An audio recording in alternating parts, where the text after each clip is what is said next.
చంద్రబాబుతో TDP strategy committee భేటీ కానుంది. మరిన్ని వివరాలు మా ప్రతినిధి సత్య లైవ్లో అందిస్తారు. సత్య, చంద్రబాబుతో భేటీలో టీడీపీ స్ట్రాటజీ కమిటీ ఏ అంశాలపై చర్చించే అవకాశం ఉంది? శ్రీనివాస్, రాష్ట్రంలో ఎన్నికల వాతావరణాన్ని క్రమంగా అధికార పార్టీ తీసుకొస్తుందని చెప్పుకోవచ్చు. నిన్న మేనిఫెస్టో కమిటీ 15 మంది సభ్యులతో యనమల రామకృష్ణుడు చైర్మన్, కో కన్వీనర్గా కాలువ శ్రీనివాసులు, అచ్చెన్నాయుడు, కిడారి శ్రావణ్ తదితరులతో ఇతరులతో ఇప్పటికే మేనిఫెస్టో కమిటీ వేశారు. ఇదే సమయంలో ఎన్నికల వ్యూహాలను అవలంబించడానికి స్ట్రాటజీ కమిటీని ఈరోజు భేటీ కాబోతుంది. దీనిలో ముఖ్యంగా యనమల రామకృష్ణుడు, అదేవిధంగా నరేంద్ర, బోండా ఉమా తదితరులు కూడా ఈ స్ట్రాటజీ కమిటీలో ఉండడం జరిగింది. కొద్దిసేపటి క్రితమే యనమల రామకృష్ణుడు కూడా ముఖ్యమంత్రి నివాసానికి చేరుకోవడం జరిగింది.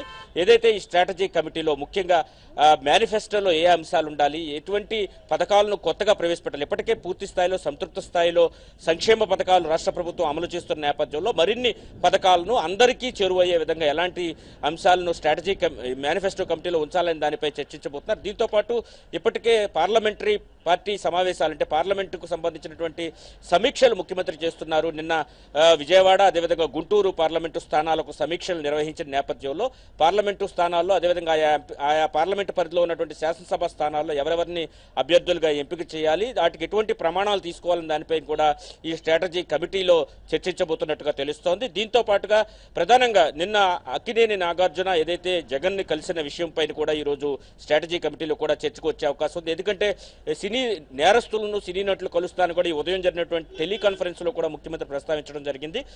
అటువంటివి తప్పుడు సంకేతాలు ప్రజల్లోకి వెళ్తాయి. ఎవరైతే సంక్షేమ పథకాలను భారీగా ప్రజలకు అందిస్తారో ప్రజలు వారికే మద్దతు ఉండాలి అనే అంశాన్ని కూడా ముఖ్యమంత్రి ఉదయం టెలికాన్ఫరెన్స్ లో స్పష్టం చేసిన నేపథ్యంలో స్ట్రాటజీ కమిటీలో ఈ మధ్య కాలంలో కొంతమంది ఎంపీలు పార్టీ మీద దుమ్మెత్తిపోసి బయటకు వెళ్లిపోయిన పరిస్థితి ఉంది. దీనిపైన కూడా అంటే ఎందుకు వాళ్ళు వెళ్ళిపోవాల్సి వస్తుంది, వాళ్ళు ఎందుకు వెళ్ళిపోతున్నారు, పార్టీలో సీటు దక్కదు అని వాళ్ళకి స్పష్టం అవడంతోనే వెళ్ళిపోతున్నారనే అంశాన్ని ప్రజల్లోకి తీసుకువెళ్లేందుకు ఎలాంటి వ్యూహాన్ని అవలంబించాలనే దానిపై కూడా చర్చించబోతున్నారు. పార్టీ అనేక విధాలుగా ఐవీఆర్ఎస్ కావచ్చు, వివిధ పద్ధతుల్లో సర్వేలు నిర్వహించుకుంటుంది. సర్వేలన్నింటిలో కూడా నెగిటివ్ గా వచ్చిన మార్కులను ఎప్పటికప్పుడు ఆయా నేతలకు తెలియజేసి ముఖ్యమంత్రి సరిదిద్దుకోవాలని చెప్పారు. అలా సరిదిద్దుకోని నేతలు తమకు సీటు రాదనే బయటకు వెళ్ళిపోతున్నారనే విషయాన్ని ఖచ్చితంగా ప్రజల్లోకి తీసుకువెళ్లాలి. పార్టీ రోజు రోజుకు బలపడుతుంది.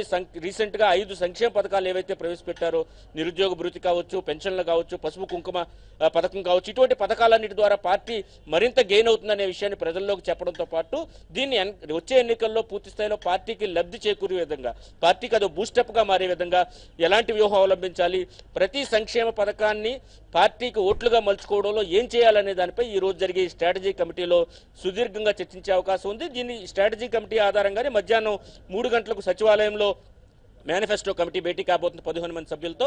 వీళ్ళందరూ కూడా కమిటీలో ప్రధానంగా ఏ సంక్షేమ పథకాలను కొత్తగా ప్రవేశపెట్టాలని ఈ కమిటీ నిర్ధారించబోతోంది. Srinivas, right, thank you very much Satya.